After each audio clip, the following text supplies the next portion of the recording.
Hello friends, আমার প্রিয় বন্ধুরা,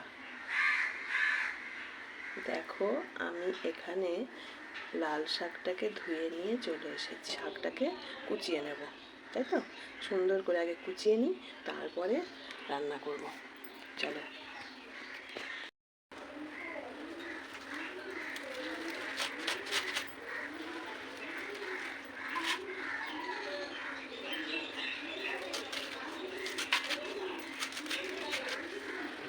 আমার একটা ফোল্ডিং বটি ছিল, সেটা কোথাও হারিয়ে গেছে। ওই বটিটা দিয়ে আমি খুব বেশি ভালো কাটতে পারতাম, জানো বন্ধুরা? এই বটিটা দিয়ে অতটা ভালো কাটতে পারি না, আর ধার দিতেও ভয় করে। ধার দিলে যদি আবার বেশি ধার হয়ে যায় তখন আমার হাত কেটে যাবে। ওই জন্য ধার দিতে ভয় লাগে আমার বটিতে গো। আমার আগের বটিটা যে কোথায় হারিয়ে গেল, কে নিয়ে নিল।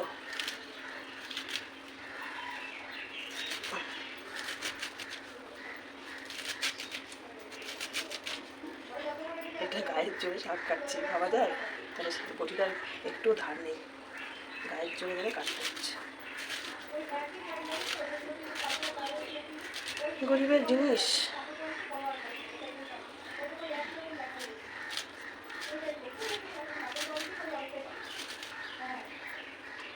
তোমরা পাশে আছে বলে দুবেলা দুমুঠো কি শান্তিতে জীবন কাটাচ্ছি। দুবেলা দুমুঠো খেয়ে স্বাধীনভাবে বাঁচতে পারছি তোমাদের জন্য। আজকে আমি এখানে কী রান্না করবো জানো? এই শাকটার মধ্যে না একটু কুমড়ো দেবো, মিষ্টি কুমড়ো। তোমরা কখনো দিয়ে খাবে। আর আমি কিন্তু আজকে পেঁয়াজ রসুন দেবো না, নিরামিষই করি আর কী হবে। সারা জীবন তো পেঁয়াজ রসুন খেলাম, কী বলে? এখন কটা দিন মানে নিরামিষই খাই। বাকি দিনগুলো বলতে বিশেষ কিছু কয়েক দিন, সব দিন তো নিরামিষ খাওয়া লাগে না। আজকে তো দ্বাদশী, জানি না দ্বাদশী কোনোদিন। আসলে এগুলো আমার মা করতো, মায়ের কাছে তো গিয়ে খুব একটা থাকতাম না, আর থাকলেও দেখলেও ভুলে গেছি তো। মায়ের যা ভুলো মন, বাবা। এখন তো সব নিরিবিলি শান্তশিষ্ট পরিবেশ। গতকালকে ভিডিওটাতে, রিকার্ডের ব্লগের গতকালকে ভিডিওটাতে তোমরা এত আওয়াজ পেয়েছো, বলছো, কমেন্ট করেছো। দুপুরে ভাত থাকলে আরও নিজে করতে পারতাম, বলছো তো ধার কম।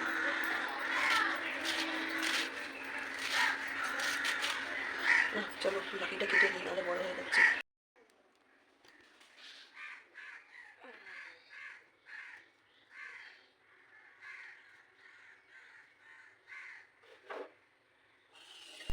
তো বন্ধুরা দেখো, এখানে আমি গ্যাসটা ধরিয়ে নেব। শাক কেটে চলে এসেছি, শাক কাটা হয়ে গেছে আমার।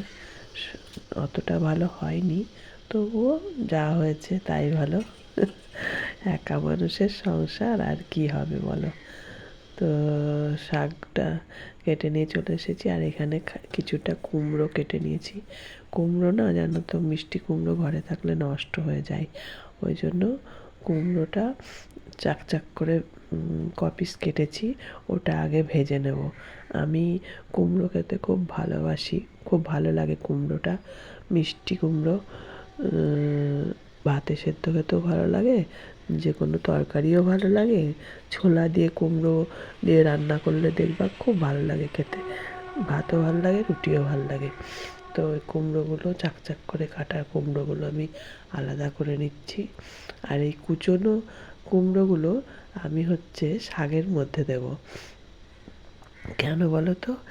শাকের মধ্যে যদি একটু কুমড়ো দিয়ে দাও না, তোমরা করে দেখবে, হেভি টেস্ট হয়, হেভি টেস্ট হয়। একটু বেশ মাখো মাখো ভাব হয়, আঠা আঠা, আর খেতেও ভালো লাগে। এটা আমি কোথার থেকে শিখেছি, মানে তোমাদের কাছেই কমেন্টটা রাখলাম, তোমরাই আমাকে বলবে এই কুমড়ো দিয়ে শাক রান্না করার পদ্ধতিটা আমি কার কাছ থেকে শিখেছি। আমি কিন্তু বিয়ের আগে কোনো দিন এক গ্লাস জল গড়িয়েও খাইনি আমার বাপের বাড়িতে, বুঝলে। আর বিয়ে হয়েছে আমার যে বয়সে, সে বয়সে আমাকে কোনো কাজই করতে দেওয়া হয়নি। হ্যাঁ, করতাম না তা না, করতাম। মা যখন অসুস্থ হতো, শরীর টরীর খারাপ থাকতো, কিংবা মা ভাইকে নিয়ে স্কুলে যেত, সেই ফাঁকে কাজ করতে খুব ভালোবাসতাম। ঘর বাড়ি গুছিয়ে রেডি করে রেখে দিতাম একদম মা আসতে আসতে। আর মা ভাইকে নিয়ে যেত, তারপর স্কুল হয়ে গেলে তখন সঙ্গে করে নিয়ে আসতো। তো চলো কথা বলতে বলতে হচ্ছে আমার তেল গরমও হয়ে গেছে। আর আমি এখানে কি করলাম দেখলে বন্ধুরা, এই লবণ হলুদ দিয়ে তো মাখিয়ে রাখা হয়নি কুমড়োটা, ওই জন্য তেলটা গরম হলে তেলের মধ্যে আমি কুমড়ো আর এই কী বলছি, তেলটা গরম হয়ে গেলে লবণ আর হলুদটা একটু তেলের ওপর দিয়ে দিলাম, দিয়ে কুমড়োগুলো ছেড়ে দিলাম, নাড়াচাড়া করে ঢাকা দিয়ে দিলাম, হয়ে গেল। দেখেছো কেমন শর্টকাট বুদ্ধি। যদি কখনো লবণ হলুদ মাখিয়ে রাখতে ভুলে যাও কোনো সবজিতে, তখন এইভাবে করলেও হয়ে যায় আর কি। এটা হচ্ছে শর্টকাট পদ্ধতি। এখন তো সব কিছু শর্টকাট করতে ভালোবাসি না আমরা, বেশি পরিশ্রমে যেতে চায় না। তো আমার কুমড়োটা ঢাকা দিয়ে আবার একটু মনে হয় কিছু এই থালাটাকে ধুতে গেছিলাম কলপারে, তো থালাটাকে ধুয়ে নিয়ে চলে এসেছি। আর এখন হচ্ছে আমি দিয়ে দেবো একটু চিনি। আমার বাপের বাড়িতে বা আমার মাকে দেখেছি যে কোনো রান্নাতে একটু চিনি দিয়ে দিতে। চিনি দিলে নাকি টেস্টটা দ্বিগুণ হয়ে যায়। আর মাংস বলো কি বা কষা কিছু বলো, তাতে নাকি চিনি টিনি দিলে আবার কালারও খোলে।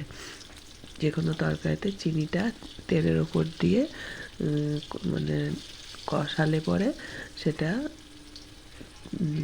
কালারটা সুন্দর হয়।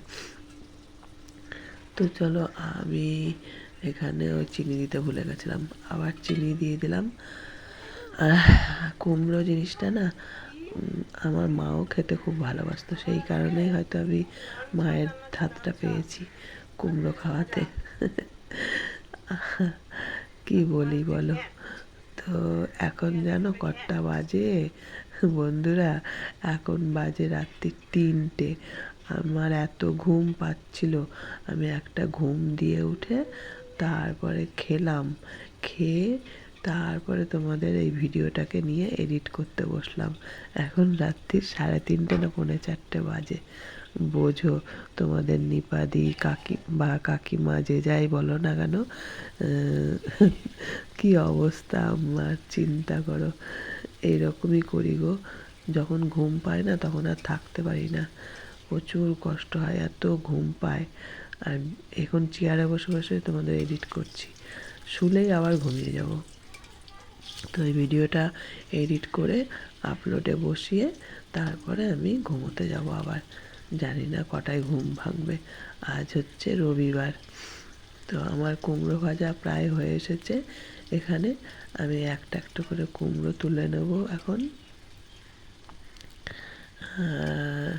ঘুম থেকে উঠে দেখলাম তোমাদের দিদিভাই মেসেজ পাঠিয়েছে গুড নাইট মা, তাই লিখেছে। তার মানে ওই মানে যে টাইমে ও বাড়ি ফিরে এসেছে তারপরে তখন হয়তো আমাকে ওইভাবে জানিয়েছে আর কি, যে আমি বাড়ি ফিরলাম, গুড নাইট। আর আমি ঘুমিয়ে পড়েছিলাম, তো ঘুমিয়ে না পড়লে মেসেজের সঙ্গে সঙ্গে উত্তর দিলে ও আবার রিপ্লাই দিত। যাই হোক, এখানে আমার কুমড়ো ভাজা হয়ে গেছে। আর আমি এখন শুকনো লঙ্কা দিয়ে দিলাম একটু তেলের মধ্যে। আর এখানে কিন্তু আমি পেঁয়াজ রসুন কিছুই ইউজ করছি না, শুকনো লঙ্কাটা একটু ভেজে নিলাম, তারপরে দিয়ে দিলাম একটু কালো জিরে। আমার না কালো জিরের ফোড়নটাই বেশি ভালো লাগে। কালো জিরে দিয়ে দিলাম, তার মধ্যে দিয়ে দিলাম এবার কুমড়োটা। এবার কুমড়োটা একটু সামান্য ভাজা ভাজা করা হয়ে গেলেই আমি শাকটা দিয়ে দেবো। আর এখানে কিন্তু কাঁচা লঙ্কাও আছে, অনেকগুলো কাঁচা লঙ্কা আছে। বাবা আমি এত লঙ্কা খাচ্ছি, আমি কি লঙ্কা খেতে শিখেছি এখন জানো? আগে কিন্তু আমি লঙ্কাই খেতে পারতাম না। আর এখন এই বেলঘরিয়া দিদির বাড়িতে গিয়ে গিয়ে তারপরে সিঞ্জিনির মা ও ঝাল খায়, সবাই দেখি গোটা গোটা লঙ্কা কামড়ে কামড়ে খায়। এবার আমিও শিখে গেছি গোটা গোটা লঙ্কা কামড়ে কামড়ে খেতে, বা ঝাল খাওয়ার জন্য এখন জিভটা আমার মানে সয়ে গেছে আর কি, ঝাল খেতে পারি টুকটাক ভালোই। এই হলো ব্যাপার। তো এটা ভাজা ভাজা হয়ে গেছে। এখন আমি দিয়ে দেবো শাক। এখন আমি শাক দিয়ে দেবো। জানো তো বন্ধুরা, আমার মা না এই শাক পাতা ঘ্যাট ঘুট এসব খেতে খুব ভালোবাসতো। ঘ্যাট ম্যাট আমরা এরকম বলে থাকি কেন কথায় কথায়, শাক টাক ঘ্যাট ম্যাট, চা টা বিস্কুট টিস্কুট। আমরা তোমরা বলো কিনা আমাকে কমেন্ট করে জানাবে তো। আমি কিন্তু এই কথাগুলো খুব ইউজ করি জানো, মানে যে কোনো কথার মধ্যে এই যে আর তার সঙ্গে একটা ল্যাজ লাগানো, খুন্তি টুন্তি, কি ভালো লাগে। দেখো, শাক রান্নার রেসিপি বলতে গিয়ে তোমাদের সঙ্গে আমি বসে বসে গল্প করছি রাত 3টের সময়। তাহলে আমাকে মানুষ পাগল বলবে না কেন বলো? তাই আর একটা জিনিস তোমাদের সঙ্গে এখন আমি দেখাবো। এই যে গামলার মধ্যে জলটা দেখছো না, এই জলের মধ্যে কিন্তু অনেকটাই শাক আছে। দেখো আমি এবার কি করি, দেখেছ কেমন বুদ্ধি আমার? এই দেখো, ফেলবো কেন? হ্যাঁ, কষ্ট করে কিনে নিয়ে এসেছি, তারপরে কেটে ধুয়ে রেডি করেছি। ফেলা যাবে না ভাই, ফেলা যাবে না। ওই জন্য আমি এইভাবে লাস্টের শাকটাকে ধুয়ে নিই। দেখেছো ধোয়ার বুদ্ধিটা কেমন? তোমরাও কমেন্ট করে জানাবে কিন্তু আমার এই বুদ্ধিটা কেমন।